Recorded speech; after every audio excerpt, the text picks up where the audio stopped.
So you start heating water, and the goal of brewing is that you want to take the sugar that's in your grain, or the sugar that's in your grain, and get it into a form that can be fermented and made beer out of. So you start by heating up water and then adding your grain to that at a very specific, at a specific-ish temperature, and then you let it sit for a while. It steeps.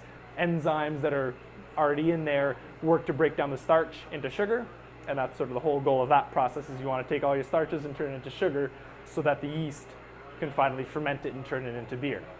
So you steep it for a while. Afterwards, you take your grain, either if you brew in a bag, like you do with our brew kits with a smaller batch, or if you brew a larger batch, you have other ways, but you remove the grain from the water, and then you're left with really, really sweet barley juice, almost, if you will. And then that stuff you'll put back on the stove. You'll boil it for an hour, and throughout that hour, you'll add hops at different times.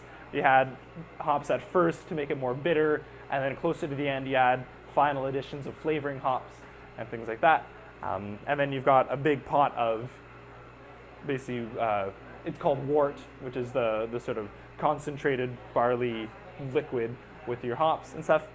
You cool it down, you add your yeast, you put it into a nice sterilized container, and you let it ferment for, at first, about a week. After that, you transfer it to another container, let it ferment for another couple weeks, and then you're ready to bottle or put it into a keg or whatever, and enjoy.